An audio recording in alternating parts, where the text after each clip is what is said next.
Ouais, salut YouTube. Alors, je lance une petite chaîne poissonnerie pour parler du bassin, un peu des fiches en général, quoi, histoire de transmettre un petit peu ce que j'ai appris en une petite vingtaine d'années d'aquariophilie. Alors, je suis pas le monstre de l'aquariophilie, hein, loin de là. Je suis pas un génie, je suis pas là pour faire un concours de celui qui a la plus grosse, celui qui a la plus belle. C'est pas du tout le délire. Donc moi, je vais vous apprendre ce que moi je fais. Attention, ça peut paraître brutal pour quelqu'un qui démarre l'aquariophilie, public averti comme un peu pour la maçonnerie. Je vais vous montrer en fait mes ficelles à moi, qui sont pas forcément des ficelles que tout le monde va pouvoir adopter. Il faut d'abord bien les comprendre en fait. Mais une fois qu'on a compris un peu l'aquariophilie, on peut prendre des passerelles A, B, C, D, E et craquer tout son fric. Ouais, non, on peut faire AZ en fait en cramant pas trop son fric. Parce que quand tu commences à avoir des volumes, tu vois ici, là, j'ai quoi? J'ai 720 litres, il fait 2,40 m de long. L'autre là-bas, il fait 900 pour 2 mètres de long, 2,10 m, je crois, un truc comme ça. Tu peux pas jouer à faire n'importe quoi avec l'électricité, avec les décors, avec les fiches et tout, tu sais, à un moment donné, mais c'est hors de prix. Donc, avec les années, j'ai commencé comme tout le monde en cramant du fric, hein, je vous le dis, hein, j'ai cramé dans l'aquariophilie. Je vous fais même pas un budget parce que franchement, tout le monde va me prendre pour un fou. Mais j'ai la moitié, bon, je vais pas dire j'ai la moitié d'une baraque, mais franchement, les 15 ou 20 000 balles, ils doivent y être en tout, sans problème. Donc, ben, c'est le truc d'essayer aussi, hein. Moi, je fais de la choréophilie depuis j'ai 19 ans. J'ai essayé les discus, hein, les scalaires, les piranhas, Malawi, Tanganyika, l'amazonien, les airscape, Wabikusa et tout, tu sais, au bout d'un moment, ouais, si t'en passes du frigo, moi je vous le dis. Donc aujourd'hui, je prends des passerelles, certes bizarres, mais qui me sont, je suis obligé, j'ai pas la thune et puis j'ai pas envie de la mettre. Donc, j'ai gardé mon hardscape en fait du Malawi, c'est-à-dire sable à bâtir, hein, sable de Loire, comme on peut voir en fait la grosse zone anaérobie et tout, c'est voilà. J'ai rien bousculé, tout est parfait. Donc caillou blanc, inconvénient légèrement calcaire, mais c'était pour le Malawi, mais bon c'est pas grave, ça va s'y faire quand même. La racine en fait, hein, c'était alors à l'époque là il y avait ici là deux trois cailloux en fait pour finir tu sais un petit peu des cailloux blancs histoire de remettre du contraste ici. Là maintenant c'est les plantes qui vont le faire. Et tu vois, tu avais une ligne en fait hein, descendante sur le bac en fait, tu vois, qui donnait un effet avec le courant. Comme j'ai le courant, il part de là, il va derrière, il revient devant là. Il y avait un petit effet pas trop mal, tu vois, avec les proportions et tout. Bon, je me suis cassé le cul un peu sur le décor. Tu vois, là on voit moins bien avec le fond noir en fait. À l'époque, j'avais un fond clair. Donc tu vois la petite racine qui vient finir et tout, tu vois, pour avoir vraiment un côté bah, pareil. Bon, décor, après, ça c'est personnel, on aime ou on n'aime pas. Donc je me retrouve avec des grandes plages en fait pour que le Malawi circule et avoir énormément de... C'était de l'Utaka que j'avais dedans, donc voilà, il me fallait des grands espaces de nage. Résultat, là je suis parti dans les petits magasins à côté de chez moi, j'ai pris un godet de Bacopa, je crois que c'est de l'Australis. J'en sais rien parce que moi j'ai lâché les bacs plantés, ça fait peut-être 8 ans maintenant. Donc il y a pas mal de nouvelles variétés qui sont sorties, tu vois. Donc bah, je teste aussi, je m'adapterai, je verrai. Donc ça a l'air de gazonner un petit peu trop à mon goût, tu vois. Ça n'a pas tendance à tiger vertical, donc ça va être taille, je vais m'en démerder. Ça, c'est de la Rotala Ashra que je viens de mettre dans le bac. Elle a quoi? 5 6 jours d'eau, elle commence à changer déjà de couleur et tout, il y a un côté cool. Ça, c'est Pogostemon Erectus ou Decascensis ou je sais plus quoi. Enfin bon, bref, vous verrez Pogostemon quoi. Je vais me taper une gazonnante en fait avec la mousse de Java. Pourquoi la mousse de Java? Parce que la mousse de Java elle est lourde en fait. Il n'y a que ceux qui ont gardé des hardscapes pendant longtemps qui savent que quand tu as l'Emianthus qui a décidé de remonter à la surface, et ben elle remonte à la surface. Ah, je couperai demain, putain, j'ai pas le temps. Je couperai demain, putain, j'ai pas le temps. Et à un moment donné, tu as tout ton tapis gazonneux qui est en haut. Tu arrives le soir, c'est le bordel dans l'aquarium et il faut tout refaire. Enfin, voilà. Hein, dédicace à tous ceux à qui c'est déjà arrivé, les Miantus qui remontent à la surface, bref. Donc maintenant, je me suis dit, tiens, je vais tenter une gazonnante en fait à la mousse de Java, comme elle est déjà lourde de nature et qu'elle a tendance à bien s'agripper au décor, que c'est du sable. À mon avis, elle devrait pas remonter, donc là je l'ai calé avec deux bouts de zéolite que j'ai trouvé dans le jardin, histoire de la caler, histoire qu'elle s'accroche, et puis après je vais lâcher tout ça. De la micro, des anubias. Vous voyez, les anubias, elles sont vieilles, elles ont été défoncées par les Malawi. Dès qu'il y avait une nouvelle feuille, ils les croquaient, ils les croquaient, ils les croquaient, ils les croquaient. Donc elles ont peut-être 8 ans, les anubias. Imagine, là il y a 3 ou 4 pieds, quoi, sur des anubias de 8 ans. Donc non, Nduna, Utaka et tout, quand ça a décidé de défoncer les plantes, ça te défonce les plantes. Donc pour l'instant, ben, elle se retape, hein. Il va me falloir une bonne année avant de commencer à avoir des anubias sympas. Mais l'aquariophilie, c'est de la patience, sinon commencez même pas. Donc derrière là-bas, j'ai quoi? J'ai une valise Nera en fait qui, elle, j'espère, j'ai pas pris une Gigantea parce que c'est trop large en feuille, ça me gonfle. Je voulais prendre un Crinium, mais Crinium au bout d'un moment ça devient trop gros et ça devient vraiment trop gros. Pareil, ceux qui ont eu des gros Crinium savent de quoi je parle. Donc en fait, la valise Nera, j'aimerais bien qu'elle arrive et qu'elle me court un petit peu en surface là, histoire de continuer le profil en fait. Donc ça c'est pareil.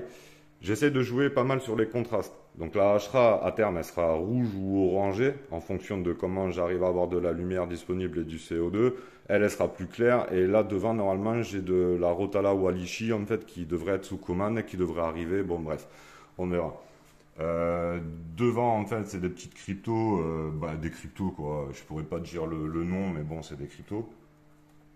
Peu importe, hein, les gars, une crypto, c'est une crypto pour moi, hein, je vous le dis. Enfin, voilà. Bref, il y en a, ils veulent faire des trucs de fou. Moi, je dis la patience. Quand ton bac il a 2 ans, ça devient tout seul un truc de fou. Bon, ça, c'est une plante que je sais pas ce que c'est. Il y avait marqué SP, machin, je sais pas quoi. Je sais pas ce que c'est. Je l'ai mis là, en fait, c'est pour ben, déjà marquer le courant de retour. Et en fait, j'aimerais bien qu'elle vienne un peu plus haute ici. En fait, tu vois, qu'elle vienne me meubler un peu ce côté-là, un peu nageant, un peu, tu vois. Ouh. Elle, ben c'est pareil, hein, elles étaient dans le bac, donc j'ai des cornes de cerf et tout, tu sais, machin, mais bon, c'est pas très grave tout ça. Ce qui est important, en fait, c'est qu'est-ce que tu as comme algue sur tes nouvelles feuilles, en fait. Tu vois ce que je veux dire? C'est ça qui va te permettre de régler l'aquarium. Je pense que la vidéo, elle va être longue, parce que j'ai trop à dire, en fait. Bon, bref. Ça, c'est Hygrophila polysperma de base, je crois. Alors là, elle tire la gueule vraiment. Pourquoi? Parce que ben, je suis en phase de réglage. Le bac avait déjà 5 ans. Donc il avait déjà naturellement développé pas mal d'algues vertes encroutantes en fait, mais c'était très léger. L'éclairage me le rend bien en fait, il me crée pas trop d'algues, donc franchement là-dessus c'était cool. Mais comme là je cherche un petit peu à augmenter la pousse et à envoyer un peu de la couleur, bah, j'utilise là les canons à photons, tu vois ce que je veux dire. Et bon, c'est pas encore assez rapide en croissance pour me bouffer bien les nutriments et tout, tu sais, donc pour l'instant c'est un peu instable. Mais ça stabilisera. Ça, c'est une plante. La dernière fois, je suis allé chercher les crevettes. Elles sont où les crevettes? Il y en a un peu partout. Bon, bref, je vous montrerai ça après. Je sais pas ce que c'est. Et j'ai le collègue, il m'a dit, t'en veux une? Ben, vas-y. Donc, je l'ai mis là. Ça a l'air d'être sympa. Ça a un petit contraste bien sympa. Parce que ça devrait être vert clair. Et ça va le rester. Parce que je le couperai pas assez haut, en fait, pour qu'il ait le temps de rougir. Donc, je vais le laisser vert clair. Par contre, toute l'hygrophila sunset qu'il y a derrière. Alors pourquoi des endroits elle rougit, pourquoi des endroits elle rougit pas, c'est toutes les boutures en fait. Dès que ça, je bouture tout le temps très très bas en fait au départ pour densifier, densifier, densifier. Sinon elle a tendance à vouloir faire une broussaille plutôt que de monter en buisson. Et ça aussi c'est pareil. Sur le temps d'éclairage, sur la quantité d'éclairage, sur un nouveau bac en fait, c'est ça qui va être important. Donc là le matin, moi je démarre comment? Je démarre tranquille en fait avec deux petits tubes. Tu vois, ils sont intégrés entre la ligne d'eau et, tu vois, maintenus par les renforts. Alors, ils sont étanches et tout. Avantage de ces petits tubes, je sais pas si on va le voir là. C'est. Fais-y voir. Non, c'est pas là. Là, peut-être on va le voir. Non, on va pas le voir. avec... Non, tant pis. C'est-à-dire que j'ai des LED blanches. Allez, reviens s'il te plaît là. Qu'est-ce que tu fais? Ouais, j'ai des LED blanches et dessus en fait il y a des LED qui sont RGB en fait, vert, rouge et bleu. Tu sais. Et résultat en fait je trouve que il y a une jolie balance des blancs. Elles sont très intéressantes ces lumières pour la balance des blancs. Par contre je manque cruellement de patates. Donc j'utilise les canons à électrons en fait en haut là, qui sont d'une couleur bien dégueulasse. Pour tout vous dire, hein, ça doit être du 2800 ou du 4000. C'est juste pour me donner des photons aux plantes. Donc la lumière, je pense que il va falloir que j'investisse, mais c'est pareil. Les lumières, pour tout vous dire, ça pousse avec n'importe quoi. Moi, j'ai fait des bacs, des hardscapes de fou, hyper rouges, avec des luminaires récupérés sur les chantiers du néon de base, quoi. Donc, c'est surtout, en fait, la balance des blancs qui va être importante. C'est votre balance des blancs. Regardez celui-là. Il y a une balance des blancs qui est relativement neutre, un peu, un peu typé jaune. Pourquoi? Parce que j'ai un peu de tanin. Et encore là, la vidéo est gentille, c'est un peu plus foncé que ça. L'autre là-bas, vous voyez, beaucoup plus bleuté en fait. Pourquoi? Parce que pareil, dans un souci d'économie, je suis allé chercher sur Amazon des Nicrou là. Donc ceux qui veulent des Nicrou nickel, regardez, elles font le taf. Elles mettent des jolies couleurs sur les fiches et tout, il n'y a pas de problème. Par contre, elles te font de l'algue marron de partout. Calmez-vous les gars, c'est que moi. Calmez-vous. Donc voilà, c'est là, c'est quand tu oublies de racler, au bout de 15 jours, en fait, tu te retrouves avec de l'algue marron bien quand même. Et dans tous les bacs en fait que j'ai utilisé ces deux lampes, que ce soit des petits amazoniens ou des trucs comme ça, j'ai toujours eu des algues marron. Cause à effet, non. Donc évitez de prendre des luminaires trop à pas cher. Ça, c'est des super fiches. Le seul... Vas-y, sors. Chat. Ça, c'est des super fiches. J'ai regardé sur internet, j'étais intéressé par les Chihiros, là, les séries A, parce que les RGB et tout ça, les Vivid et tout, bien sûr, je suis intéressé. J'ai 2,40 m à éclairer. J'en ai pour 900 balles d'éclairage. Mais jamais de la vie, je mets 900 balles dans de l'éclairage. Jamais de la vie. Donc je regardais en fait, pareil, Superfiche, apparemment ils ont fait un truc là pour les plantes et tout, qui a l'air d'être pas trop mal. Vu que le spectre de celle-là me plaît bien, j'aurais tendance à croire que le spectre de l'autre devrait être dans les mêmes eaux. J'espère du moins, donc peut-être je vais craquer, mais bon, ça fait encore 125 € par lampe, il m'en faut deux, tu vois, 250 balles. Donc bon, hein, je suis pas prêt, peut-être pour Noël. Pour l'instant, ça va rester comme ça, je vous le dis. Donc le matin, j'éclaire doucement. Là, j'ai fermé le volet pour vous, en fait, mais j'ai le soleil du matin qui vient me taper en hiver, en fait. Il monte, il vient jusqu'ici, il m'éclaire pas cette zone, mais tout le reste, en fait, peut être illuminé par le soleil du matin. Donc j'allume mes canons à électrons, en gros, à partir de 11 h du matin. 11 h midi, quand j'ai le soleil qui se calme, en fait, c'est juste histoire d'augmenter la pousse et de faire rougir les plantes. D'accord? Dans le sable de Loire, il n'y a pas de nutriments. Donc moi, j'ai balancé de ça, là. C'est quoi? C'est PowerTab, Denerl, machin. Bon, je les ai jamais essayés pour tout vous dire, mais apparemment, il y a des bons retours dessus. Je voulais les Tropica, mais laisse tomber. J'en ai pour 70 balles de budget, peut-être pour ensemencer le bac. C'est négatif. Donc là, ça va, je m'en suis sorti pour 15 € les 30 comprimés. J'en ai pris 2 boîtes pour 30 €. Apparemment, j'en ai pour l'année ou pour 2 ans. Bon, on verra bien. Autre chose. Moi, j'ai tout le temps procédé en fait en faisant mon propre CO2 à base de sucre, levure, eau, machin et tout. Il y a des recettes qui traînent au taquet sur Internet. Je vais pas vous donner un cours de CO2. J'ai tout le temps fait comme ça. J'ai lancé le bac comme ça. Ça me permettait de pouvoir faire dégazer les plantes et tout ça quand je bombardais, mais un peu court quand même au niveau quantité de CO2. Donc je suis allé, parce que j'avais un mano qu'on m'avait donné en fait, comment ça s'appelle, un détendeur en fait avec une électroballe. C'est de la marque JBL, je crois. Ouais, c'est ça, JBL. qui était très bien, mais qui traînait dans le garage. Je m'en étais jamais servi. En fait, on me l'avait donné parce que quelqu'un a arrêté la choréophilie. Donc, bon. Et derrière, je suis allé à VNB. Je me suis pris une bonbonne de 5 kills. En fait, ça m'a coûté 80 balles de consigne. 85, je crois. Mais bon, je ramène la bouteille. C'est pas de l'argent perdu, en fait. C'est juste de l'argent que tu n'as plus, mais qui est stocké. Faut pas perdre le billet. Et 40 balles de consigne de CO2. À mon avis, là, j'en ai pour, je sais pas, mais au minimum 6 mois, 8 mois. Donc 40 euros de CO2 pour un bac comme ça tous les 6 mois ou tous les 1 an, c'est pas violent. Derrière, je me fais comment? Je me fais toujours des cloches. Moi, j'aime pas dégazer pour dégazer. En fait, pour moi, les dégazages à céramique et tout, bon, je vais pas dire c'est de la merde, ça marche, hein, mais tu perds trop de CO2. Tu perds trop de CO2. Donc là, en fait, je me suis pris quoi? Une bouteille de coca ou de limonade, tu vois, que j'ai branché sur l'évacuation de ma pompe, en fait. Tu vois? Donc ça, c'est ma soufflante de pompe. J'ai mis des coudes à l'arrache, en fait, avec du Gardena, comme j'avais, pour injecter dans la bouteille, en fait. La bouteille est découpée en bas. Et résultat, en fait, hein, tu as toutes les grosses bulles. Ah, ça va pas le faire, hein. Il y a toutes les grosses bulles qui restent en haut, il n'y a que des mini, tu vois, qui arrivent à passer, et quand elles sont tellement petites et qu'elles passent, ben, tu vois, quand elles arrivent en haut, il n'y en a même pas, en fait. Et là, tu as 100% de CO2, en fait, qui est évacué dans le bac. Donc ça fait faire des économies de tas, les gars. Je vous le dis.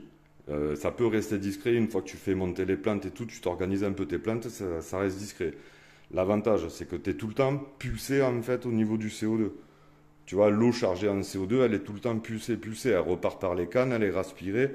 Et l'autre, j'en ai une autre, tu vois, qui est devant là, qui me souffle en fait, derrière le bac en fait là, sans trop me faire de bouillon en surface. Et tu vois que la surface de l'eau, j'ai pas de film, j'ai rien du tout. Ça, c'est important. Donc le CO2, c'est pareil. Là, je dois dégazer à une bulle et demie seconde à peu près. Tu vois ce que je veux dire? Ma bouteille, elle va se saturer petit à petit. De plus en plus, il va y avoir de bulles, de plus en plus, il va y avoir de tout ça.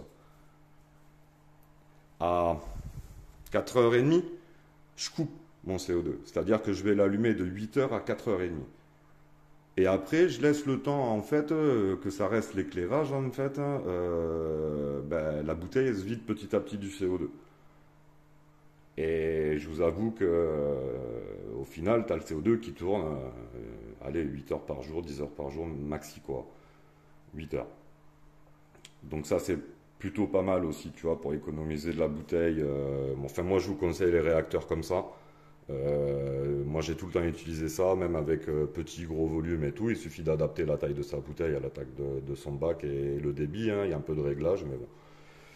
Donc voilà, pour l'instant, on en est là. J'ai bouturé, bouturé, bouturé, bouturé. Et là, tu vois, franchement, les hacheras, là, j'en ai pris 2 godets. Et à chaque fois que je vais la laisser pousser, je vais bouturer. Il va me falloir 6 mois avant que le bac il soit à peu près acceptable, mais je m'en sors en fait pour. Il y a quoi? Il y a Sandy Néon, tu vois, Sandy Néon et quelques guppies. Ouais, parce qu'au départ, bon, enfin, moi j'ai tout le temps eu des guppies en mode sauvage du Venezuela, des trucs comme ça. J'ai toujours été accro un peu aux poissons origine, origine. J'aime pas trop les hybrides et tout, t'sais. Mais bon, là ça me faisait bouger 70 km pour avoir un couple de sauvage ou 2 couples, tu vois, ça m'a fait chier. Donc du coup, j'ai pris quoi? Des petits handlers, machin, tu vois, qui ressemblent à rien. Qui sont pas trop loin, parce que je voulais des tout petits fiches, parce que au plus l'aquarium est gros, au plus tu as des petits fiches, au plus je trouve ça sympa. Donc là, il y a ouais, une centaine de néons. Il y a pour l'instant une vingtaine de guppies, mais je pense que ça va monter à 150 dans pas longtemps. Euh, il y a de la crevette, tu vois, de la sakura, tu vois, de la red sakura.